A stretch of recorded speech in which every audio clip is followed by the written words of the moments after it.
guys, welcome back to my channel. I am Nikki the Creator, and today's video is going to be all about things that trigger you and your old story and how to navigate that. Before we jump in, if you have not already joined my membership, I go live 1 to 2 times a week, sometimes more. I post weekly videos. I'll be doing giveaways, challenges, answering questions directly. Sometimes people do direct coaching with me through my DMs if you're in the membership group.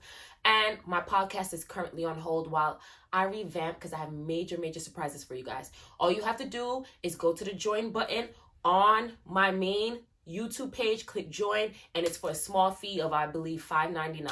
All right, so join if you're already there. Hi, sunshines. I love you guys for being here. All right, so today I want to talk about triggers and the old story. So as you start to change your self-concept, as you start to change the conception of yourself, like your I am, you're changing it into the one that you want it to be, there may be things in your old story that come up, or things that people say that trigger you, right?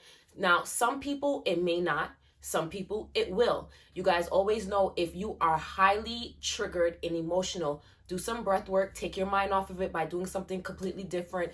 Meditate, deep breath, take a cold shower, do whatever you need to do to regulate the emotions. Emotions don't mess up your manifestation. It's just a way to deal with your emotions. Then redo and reaffirm your new story, right? But I wanted to give a different perspective on triggers. So a lot of people feel, and let me not generalize, but oftentimes I find that people feel shameful for having triggers, almost like, I was triggered by this and I've been doing so good. Why am I triggered by this? But I actually don't see triggers as a bad thing all the time. Now, if you're being triggered back to back about every little thing, I would say, of course, take a step back, reaffirm your power. But if you find that maybe you're triggered by one thing, maybe sit yourself down and say, why am I triggered by this?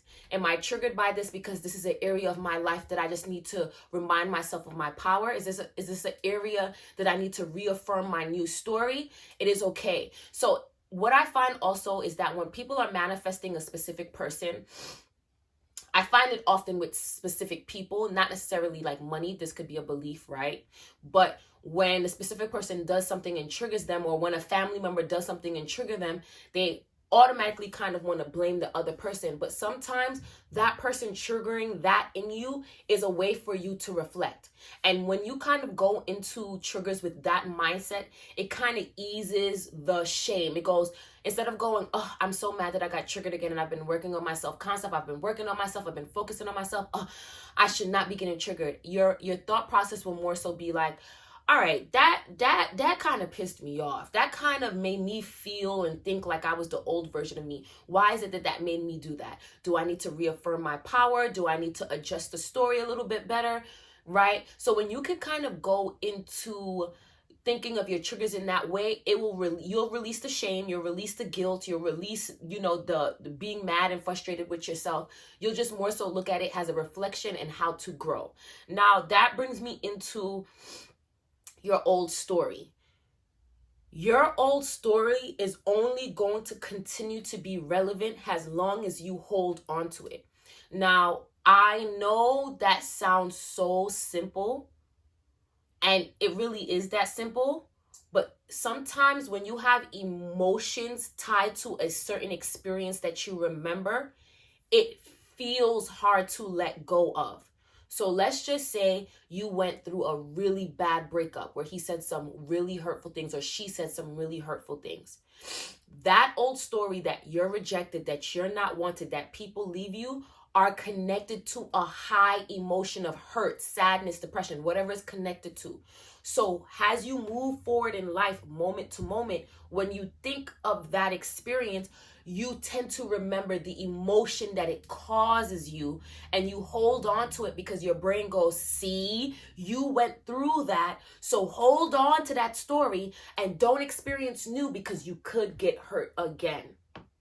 However, what I'm showing you guys is, if you can dare to take the leap and let go of that old story and instead say, hey, no, actually, I went through that because I was thinking a certain way. I was a certain version of myself in this time. If I can let this go, I actually will experience new through my new self-concept. This is why we tell you guys to let it go, and it's ultimately your choice. Like I could coerce you, I can try to persuade you to let it go, but ultimately you have to just you just have to decide, like, I'm tired of that. That story is no more. So one of my favorite examples to give of me, and one of my major manifestations, I believe, is when I went from being insecure to secure. It was just one day, I was tired of taking every little thing that he does has something personal, and has him being sneaky or doing something, that I just said, Nicollette, it's either you keep holding on to the story that guys do this and guys are sneaky and da-da-da, or you let go that you've ever experienced this, forgive yourself for taking whatever actions and thinking whatever way, and just show up as the new you, moment to moment to moment. Assume a new you where you're secure, where relationships are great for you, where guys are honest with you, where guys communicate with you.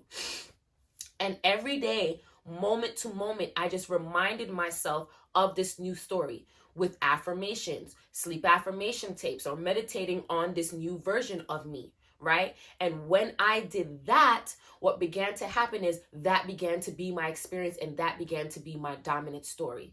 So ultimately, when you are shifting from that old version of you, it does take a leap of faith. It does take being unapologetically you and being fearless, right? Moving forward. You are only tied to that old story because you are deciding so. Or you are only tied to that old story because you are holding on to those emotions. Just say goodbye to it. Literally just say, I'm actually ready for new. This does not define me. Being broke before doesn't define me getting money now. Being hurt before doesn't define if I deserve love or not. Doing this in school, getting an F before doesn't mean that I can't get an A again. You have to ultimately decide that these old stories that you do not want does not have any hold over you. This is why I emphasize on reaffirming your power. Things like, I'm actually really powerful. There's no one like me. Whatever I want, I can get. Whoever I want, I can get. I am capable. I can. It is possible, right? Really emphasizing the belief in yourself. That belief in yourself will carry you many, many, many, many, many places, right? Because what's going to happen is when you do have those moments of doubt and you reaffirm, oh wait, I'm actually powerful. What's going to happen is you get out of that victim mindset and into like actually, why am I sitting here beating myself up over something that happened in the past? It's not happening right now. And nobody can judge me for it but myself, and I'm not going to judge myself for it. So actually, I do get money. Money does come to me. I am loved. I am wanted. I do get commitment. I do get acceptance to school. I am the top dog at work. I do get promotions. I am deserving. I am worthy. You see? So really just don't look at being triggered and being reminded of your old story has a setback or bad, but more so look at it as a place of reflection. It'll be able to help you to let go of a shame, guilt, and also just look at your old story as just a bag of garbage that you can just let go at any given moment. All right? I love you guys.